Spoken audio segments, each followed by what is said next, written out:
The press conference has started. Let's go to Jackie Kelly from the Sheriff's Department. About the two bodies that we've discovered. One found yesterday, second one found today, both within the fire zone. These two bodies were actually found very close together at the same address. One was found inside, one was found outside. The coroner's office has identified those two individuals. There was a husband-wife, 76 and 77 years old. And that's obviously the biggest tragedy that we're dealing with right now. We do have one person who is still missing, not accounted for. And, obviously we're doing what we can to try and find that person. But it is a woman who lives within the area that was pretty heavily damaged. So we may have more on that later. Right now we're looking at 23 homes that have been damaged by the fire. Initially it was 16, 10, then 16, now we're up to 23. That number may change again as we go about trying to get a perimeter around this fire. We're at about 4,500 acres burned, so we haven't had a lot of growth today, which is good news. We do have a seat and a heavy tanker that have been up today. We also have had 2 helicopters from Buckley that have been dropping water, and that has been very helpful for us today. We have seen increased fire behavior this afternoon. The winds did pick up. It got pretty warm for a while. It caused us to extend a pre-evacuation order to about 6,500 homes. That's a lot of homes in an area where they were very concerned anyway. And I'm just going to go through this list. It reaches City View, Hilldale Pines, Deer Creek Mesa, White Deer Valley, Homewood Park, Murphy Gulch, South Deer Creek Canyon, Jennings Road, and Watson Gulch. It's a lot of homes. And they have not been asked to leave, but we just want them to be ready in case they have to. We had some fire behavior up there that was similar to what we were seeing yesterday, and it really ran yesterday, and we would rather always be safe than sorry. We have about 200 firefighters on the fire now. Lots of resources coming in. We're finally getting what we ordered yesterday.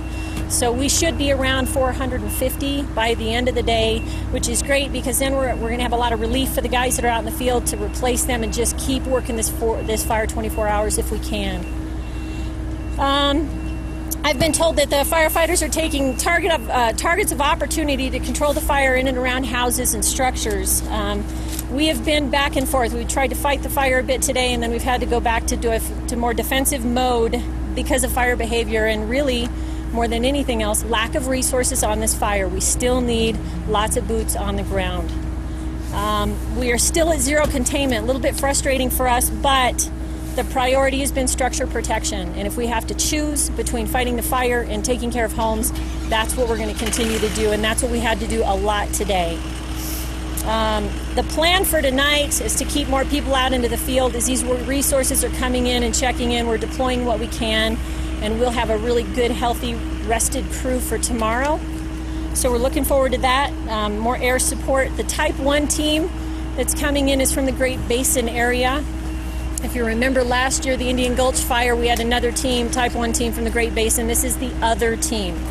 And I believe that they were also on the 4 Mile Canyon fire in Boulder. So they'll be here later tonight, and they'll take over operations at some point tomorrow. Might be late tomorrow. And we are changing shelter locations. We're closing Conifer High School, and we do know that people are using that site. We're moving it to West Jeff Middle School. We're going to allow all the firefighters to stay at Conifer High School. We got to have a place to put about 500 of them. That's also where this command post is moving, and that's happening when? Mark, when is it happening tonight? The change? Change will be at 6 o'clock this evening. 6 o'clock. We're closing Conifer and opening up West Jeff, and everything here is moving to Conifer. Feel free to join us. So the command post is moving from here over there tonight? Yes, at 6 o'clock. The command post tomorrow morning. Tonight, the shelter is changing for the citizens. Command post tomorrow morning. Thank you. And then I just have one more thing, and then we'll take questions. Because of the generous food donations, out of control generosity, food coming into this place that is more than we can eat. We are asking the people who want to do something to please not donate food to this location any longer. There's just a better way to do something. I don't know what that is yet, but food to this location, we're asking that to stop. So, how can I help? Do we know if they didn't get the first 911? What happened with that? How is it that? We simply don't know. We do not know why this couple was left behind in the fire. We know that mandatory evacuations, we don't force people out of their homes. We can't. But I don't know what the circumstances are. I mean, it's part of the investigation. Did it look like they tried to get out of the fire zone? Did you know anything about them? If they had any health problems that prevented that? You know, I don't know much about this family. I know the family they've been notified, the next of kin have been notified, so they're aware of it. I think their kids are in town. Obviously a difficult day for them. But we have a lot of questions ourselves. We know that one was found inside, one was found outside, and I don't know whether that was an attempt to get away because one was found out. We simply don't know. Jackie, you shared some frustration over lack of help. What's the holdup? What's going on? It's just getting these resources in here. We're getting resources from Arizona, Utah, South Dakota, across the country, really. And some of the air resources have had to fly here from out of state. And it takes time. And this fire burned so fast yesterday. It raced and surprised us all. So you always wish you had more. What's containment at? 0. So given it's zero containment, what is the sense of morale, if you will, or the sense of optimism among the fire commanders and the crews if they are going to turn the corner? Very optimistic. We are very optimistic. We have a Type 1 team that's coming in today. They're not taking over until sometime tomorrow, but that gives us federal funding. It gives us greater resources. And now we're starting to see the resources pile in. Lots of firefighters, and that is what we need. It's great to have the air support, but I am reminded constantly that it is the men and women on the ground that will put this fire out, and not those air resources. So it's the firefighters. Is that in mind? Can you detail the air strategy for the air? I don't have that information. That's a great question regarding air strategy. I don't know what it is. I know we're going to use air support again tomorrow. Obviously, the retardant we're putting out in front of the fire so that it can stop when it reaches that point. The water goes directly on the fire. But the actual detail, I'm not sure. Can you speak about the woman who's missing? How old she is? Was her house destroyed? Does she live alone? We're being a little bit protective of that information as well. We have a family that's very concerned about her. We're working closely with that family. I don't know her age. I honestly don't know her age. I know that the home is in the affected area. Great Deal Fire came through there, and we haven't been able to find her. Of the people who are already evacuated, is anybody going to be able to go home anytime soon? No one will go home tonight. Very good chance that no one will have an opportunity to go home. We're at 0 containment. We've all seen fires look like we can relax now, and then spike up and turn very ugly. And safety is the most important thing. It will be at least a couple of days. Will that stay your guys' decision, or when this Type 1 team takes over, is it now their decision when we can go back home? We're partnering with them. They're coming in with a short team, which means we're shoulder to shoulder with them. We don't leave when they show up. So we'll be making those decisions together. Jackie, can you talk about the relationship between the prescribed burn on Thursday and what's happening right now? We're conducting an investigation. The Sheriff's Office, also CBI, working together to investigate not only the fire, the cause, the origin, and really those circumstances surrounding the fire, but we're also doing a death investigation. And they're related in some fashion, but they're different people. We're working, our homicide unit is working the death investigation. We have arson investigators and partnerships with CBI to look at the fire. We do think that this is as a result of a prescribed fire that was hosted by the Colorado State Forest Service last week. Jackie, when you talk about the woman and the man who were found dead, I know you mentioned that one was found inside, one was found outside. Right. Which one was found where?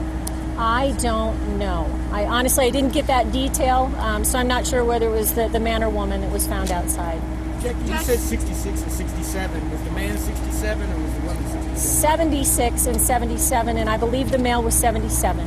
When was that prescribed burn? And why was it conducted with the dry conditions of March? I don't know. That's part of our investigation. This is a good time of year to do prescribed fires. If the conditions are right, it's smart to try and do that so we can prevent fires. I don't know the date that fire occurred. I believe it was last Thursday that we had the prescribed fire. and then they call it a slop over when it reaches outside the perimeter and obviously takes off. Hey, Jackie, is it a good time of year when we're at our normal precipitation levels? Obviously, this has been the driest March ever in Colorado. Yeah, It's on track. absolutely. This February was so wet. We had more snow than we've had on record, and then March got very dry and warm and windy, and that's a recipe for disaster. So, we're gonna look at why that decision was made to be part of the fire when we had the fire, or the prescribed fire, and we'll get those answers. Jackie, you made mention today about choosing between homes and the fire because of the resources that you were working for to protect the homes. Right. Yes. Jackie, on the resources question, is it more a matter that they were slow getting in, or did the fire get so big so quickly that you couldn't get them here fast? That fire grew so quickly, it really took our breath away. It felt like watching the plume of smoke and talking to the firefighters who were on the Hayman fire, talked about how fast that fire raced. It was 5, 10, 100, 500, just in no time at all. Jackie, is dead timber from the pine bark beetle a factor at all in this fire? I don't believe it was. The beetle kill doesn't appear to be a factor. Did any additional homes get the reverse 911 order to evacuate today, other than what 900 last night, right?